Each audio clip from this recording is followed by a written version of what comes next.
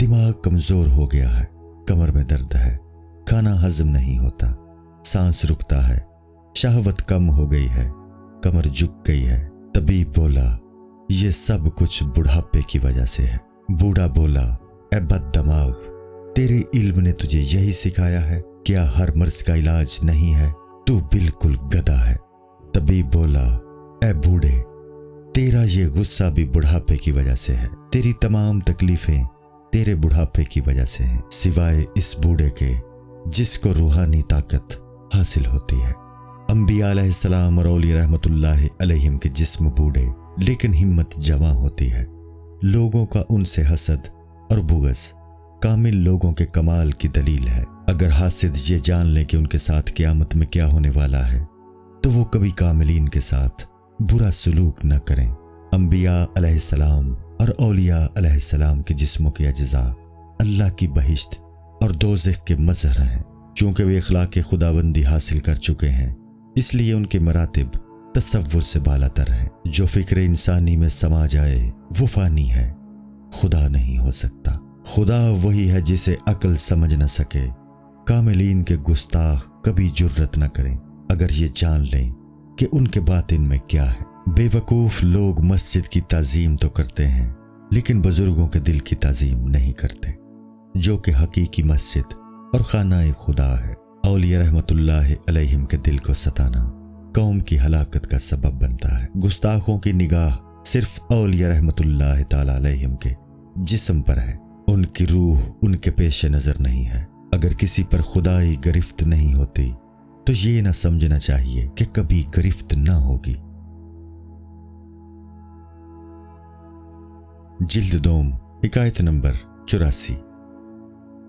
ایک بچے کا قصہ جو باپ کے جنازے کے آگے روتا تھا اور شیخ چلی کی بات۔ پہلے قصے میں بتایا گیا تھا کہ ہر انسان میں وہ خصلتیں موجود ہیں جو برباد شدہ قوموں میں تھی لیکن وہ ان سے غافل ہے۔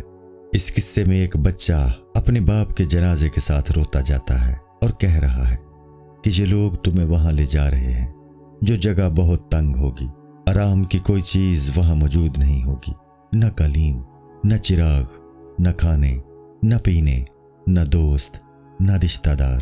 آپ کا خوبصورت بدن اس میں کیسے رہے گا؟ شیخ چلی یہ باتیں سن رہا تھا۔ وہ اپنے باپ سے کہنے لگا، ابا، خدا کی قسم، اسے ہمارے گھر لے جا رہے ہیں، یہ ساری علامتیں تو ہمارے گھر جیسی ہیں۔ شیخ چلی نے قبر جیسی تمام علامتیں اپنے گھر میں دیکھی۔ اسی طرح ہلاک شدہ قوموں کی علامتیں ہر انسان میں موجود ہیں۔ جس دل میں خدا کا نور نہ ہو وہ اللہ کی محبت سے بے ذوق ہے۔ اس دل سے تو قبر کا گڑھا بہتر ہے۔ اپنے دل کو اس گڑھے سے نکالنا انسان کا اپنا کام ہے۔ جس طرح حضرت یوسف علیہ السلام عارضی طور پر قید خانہ میں چلے گئے تھے اور پھر باہر نکلے، تو بھی اپنے دل کو قید خانے سے باہر نکال۔ حضرت یونس علیہ السلام نے مچھلی سے نجات کے لیے تسبیح پڑھی تو مچھلی کے پیٹ سے آزاد ہوئے۔ تو بھی تسبیح پڑھ۔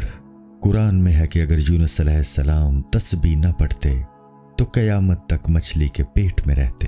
ازل میں اللہ نے تمام روحوں سے اپنی تسبیح کا اور ربوبیت کا اقرار لیا تھا۔ انسان کی عبادت کی طرف رجحان بھی عہد الست کی علامت ہے۔ اگر کسی انسان میں عہد الست کی فطرت سلیمہ باقی نہیں رہی تو وہ اولیاء اللہ رحمت اللہ علیہم سے اس کو حاصل کر لے۔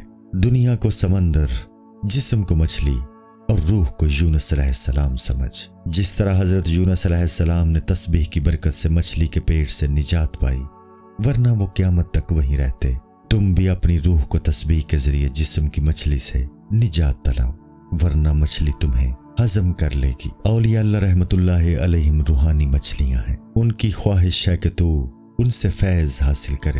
اپنے حالات پر صبر اختیار کر۔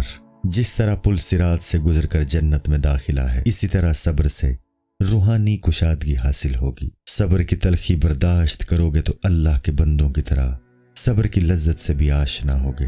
اگر کوئی مرد خدا نہیں ہے تو اس کا عروج عارضی ہے۔ فقیروں یعنی گداگروں کے جھنڈے محض روٹی مانگنے کے لیے ہوتے ہیں، ان کی نمازیوں کے جھنڈوں سے کوئی نسبت نہیں۔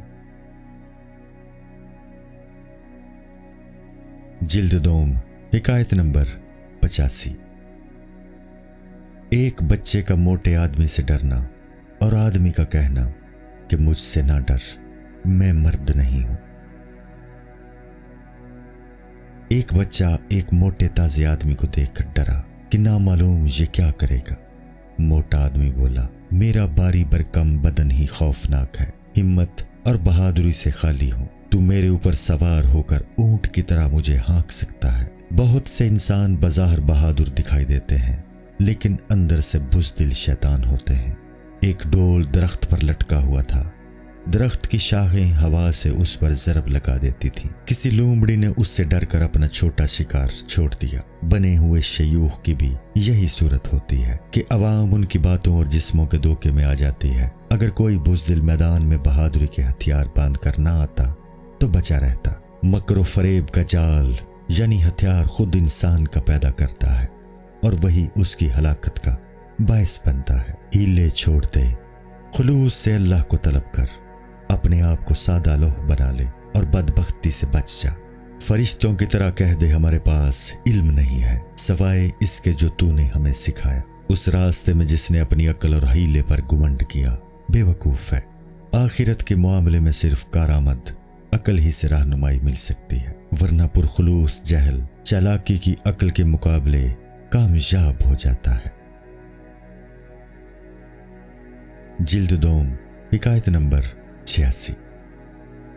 ایک بدو کا قصہ جس نے بورے میں ریت بھری اور عقل مند کا اسے ملامت کرنا۔ ایک بدو اونٹ پر گیہوں کا بورا لے جا رہا تھا۔ وزن دونوں طرف برابر رکھنے کے لیے دوسری طرف ریت کا بورا تھا۔ اونٹ وزن زیادہ ہونے کی وجہ سے بیٹھ گیا۔ ایک سوال کرنے والے نے اس سے پوچھا، تو نے کیا بھرا ہوا ہے؟ وہ بولا، ایک بورے میں گیہوں ہے اور وزن برابر کرنے کے لیے دوسرے میں ریت ہے۔ عقل مند نے کہا، بجائے ریت بھرنے کے گیہوں کو ہی آدھا آدھا بھر لیتے۔ بدو کی عقل میں یہ تجویز نہ آئی تھی۔ وہ بہت خوش ہوا۔ اس نے پوچھا، اے دانا، اپنا کچھ احوال بتا، تو بادشاہ ہے یا وزیر ہے؟ تو کتنا امیر ہے؟ تو بہت عقل مند ہے، تیرے پاس تو خزانے ہوں گے۔ اس نے کہا، میرے پاس کچھ نہیں ہے، روٹی کی امید پر مارا مارا پھرتا ہوں۔ بدو نے کہا، اتنی عقل کے ہوتے ہوئے اتنا افلاس تو بدبختی کی دلیل ہے۔ تیرا ساتھ میرے لیے بہتر نہیں ہے، میری بے وقوفی تیری عقل سے بہتر ہے۔ تو اپنی عقل اور دانائی کو کم کر لے تاکہ بدبختی کم ہو جائے۔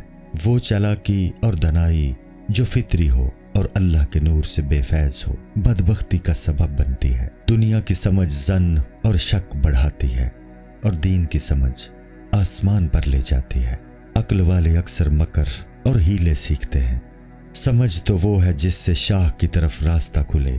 دین احمدی کی سلطنت لازوال ہے، نظر بد اس سلطنت سے دور ہے۔ جلد دوم، حکایت نمبر 87۔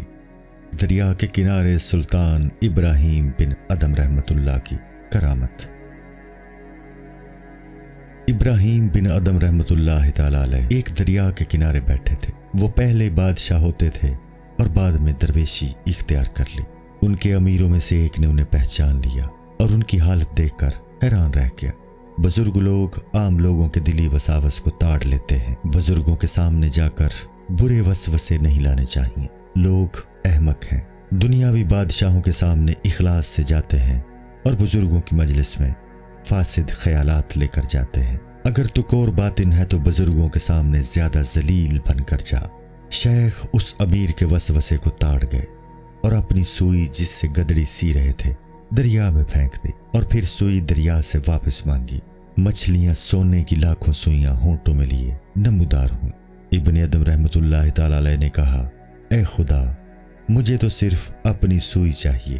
ایک اور مچھلی ان کی سوئی منہ میں لیے حاضر ہوئی۔ ابراہیم ادم رحمت اللہ علیہ نے سردار سے کہا، دنیا کی شاہی کا طلبگار نہ بن، روحانی شاہی طلب کر۔ عالم غیب ایک باغ ہے جس کا تھوڑا سا حصہ اس دنیا میں رکھ دیا گیا ہے۔ عالم غیب مغز ہے اور یہ دنیا اس کا ادنا چھلکا ہے۔ اگر عالم غیب کے باغ میں قدم نہیں پہنچتا تو اس کی خوشبو حاصل کرنے کی کوشش کر۔ خواہشات نفسانی کے زکام کو دفع کر عاشقوں کی صحبت میں جا۔ جب عالم غیب کی خوشبو سونگے گا تو روح عالم غیب کی طرف کھینچے گی اور آخرکار سینے میں تجلیات رب کا ظہور ہوگا۔ حضرت یوسف علیہ السلام کی قمیص میں وہی عالم غیب کی خوشبو تھی جس سے حضرت یعقوب علیہ السلام کی نابینا آنکھیں روشن ہو گئیں۔ یہی عالم غیب کی خوشبو حضور صلی اللہ علیہ وآلہ وسلم کو نماز میں محسوس ہوتی۔ فرمایا، میری آنکھوں کی ٹھنڈک نماز ہے۔ لطائف ستہ قلب، روح، نفس، سر، خفی، اخفی ایک دوسرے سے ملے ہوئے ہیں۔ اگر ایک مصفہ ہو جائے تو دوسرے بھی غذا حاصل کرتے ہیں۔ قلب کو ذکر کی غذا ملتی ہے تو دوسرے لطائف بھی متاثر ہوتے ہیں۔ آنکھ متاثر ہوتی ہے تو اس سے دل بھی اثر پکڑتا ہے اور اس میں کیفیت اخلاص، صدق اور عشق پیدا ہو جاتی ہے۔ عشق سے اخلاص پیدا ہوا تو اس سے دیگر حواس متاثر ہو جاتے ہیں اور ان میں وصل محبوب کا ذوق پیدا ہو جاتا ہے، اور اس طرح رحمت خداوندی سے عالم غیب سے تعلق قائم ہو جاتا ہے۔ ہر لطیفہ دوسرے لطائف کے لیے جنت کے عرفان کا پیغام بری کا کام دینے لگتا ہے۔ اس طرح لطائف کے باہمی تعلق میں کسی تعویل کی گنجائش نہیں رہتی۔ جب مرید کے حواس شیخ کے حواس کے تابع ہو گئے تو آسمان و زمین تک شیخ کے تابع ہو جائیں گے۔ چھلکا بھی اسی کی ملکیت ہوتا ہے جو مغز کا مالک ہو۔ جسم اور روح کی وہی نسبت ہے جو کہ آستین اور ہاتھ کی۔ عقل اور روح کے مخفی ہونے میں فرق ہے۔ عقل روح کے اعتبار سے زیادہ مخفی ہے۔ روح دوسرے کی روح کو جلدی پہچان لیتی ہے اور عقل دیر میں۔ ہر انسان نے حضور صلی اللہ علیہ وآلہ وسلم کی عقل کو جان لیا اور ان کو عقل مند کہا، لیکن بہت سارے آپ صلی اللہ علیہ وآلہ وسلم کو قبول وحی کی استعداد کو نہ پہچان سکے۔ وحی کی استعداد کی بھی کچھ علامتیں ہیں، لیکن چونکہ وہ نادر ہوتی ہیں اس لیے عقل ان کو نہیں پہچانتی اور ان علامتوں کو جنون کا اثر سمجھتی ہے، کبھی حیران ہو جاتی ہے۔ حضرت موسیٰ علیہ السلام نے حضرت خضر علیہ السلام کے کاموں کو ناموضوع سمجھا اور اعتراض کیا۔ اسرار غیبی کو سمجھنے میں جب حضرت موسیٰ علیہ السلام جیسے عظیم پیغمبر کی عقل ناکارہ ہو گئی تو ہم چوہے جیسی عقل والے کب اس کا ادراک کر سکتے ہیں؟ تحقیقی علم والا خاموشی سے اللہ کے ساتھ خرید و فروخت میں لگا رہتا ہے۔ اللہ اشتری من المؤمنین انفسہم واموالہم بان لہم الجنہ۔ خدا نے مومنوں سے ان کی جانیں اور مال جنت کے عوض خرید لیے ہیں۔ ہر علم کا خریدار اس کے مناسب ہوتا ہے۔ حضرت آدم علیہ السلام کے علوم کے خریدار فرشتے تھے، نہ کہ دیو پری۔ جن لوگوں کا تعلق صرف عالم سفلی سے ہے ان کا تعلق چوہے کے علم کی طرح صرف خوراک سے ہے، لہٰذا ان کو اتنی ہی عقل عطا ہوئی۔ دنیا کو اگر زمین کی ضرورت نہ ہوتی تو زمین نہ بنتی، اگر دنیا کو آسمانوں کی ضرورت نہ ہوتی تو وہ پیدا نہ کیے جاتے۔ سورج، چاند، ستارے سب ضرورت کے تحت ہی پیدا کیے گئے ہیں۔ اشیاء کا وجود ان کی ضرورت کی شدت کی وجہ سے ہے۔ تو اپنی احتیاج اور ضرورت کو بڑھا تاکہ دریائے کرم جوش میں آئے۔ دنیا کا یہی دستور ہے کہ جب تک فقیر اپنی مجبوری اور ضرورت کا اظہار نہیں کرتا اس کو کوئی کچھ نہیں دیتا۔ عالم ناسوت میں پھنسے ہوئے اگر ضرورت محسوس کرے تو خدا ان کو نور بصیرت عطا فرما دے۔ جب ان کو نور بصیرت عطا ہو جائے تو ان کی عالم لاہوت کی طرف پرواز شروع ہو جائے گی، پھر ان پر اسرار خداوندی کھلیں گے اور وہ بلبل کی طرح نغمہ سرائی کرنے لگیں گے۔ جسم اور روح کی نسبت اگر مفہوم سے ہوتی ہے تو صرف اس قدر جیسا کہ پانی کی نہر سے یا پرندے کی گھونسلے سے۔ ان کا تعلق در حقیقت غیر معلوم ہے۔ روح کی قوت فکریہ میں ہمیشہ اچھے برے خیالات آتے جاتے رہتے ہیں، جیسے پانی بظاہر ٹھہرا ہوا نظر آتا ہے لیکن رواں ہوتا ہے، اسی طرح سے روح ملائے اعلیٰ کی طرف سے رواں ہے لیکن اس کا احساس نہیں ہوتا۔ سطح آب کی روانی خس و خشاک کے گزرنے سے معلوم ہو جاتی ہے، اسی طرح روح کی قوت فکریہ میں مختلف خیالات کے آنے سے اس کی روانی معلوم کی جا سکتی ہے۔ روح کی قوت فکریہ کی سطح پر جو چھلکے ہیں وہ غیبی پھلوں کے چھلکے ہیں۔ ان چھلکوں کا مغز غیبستان میں تلاش کر لا محالہ اس کا کوئی منبع ہے۔ عام عارفوں کی روح کی روانی تیز ہے، اس لیے ان پر غم و غصہ کے خس و خشاک زیادہ دیر نہیں ٹھہرتے۔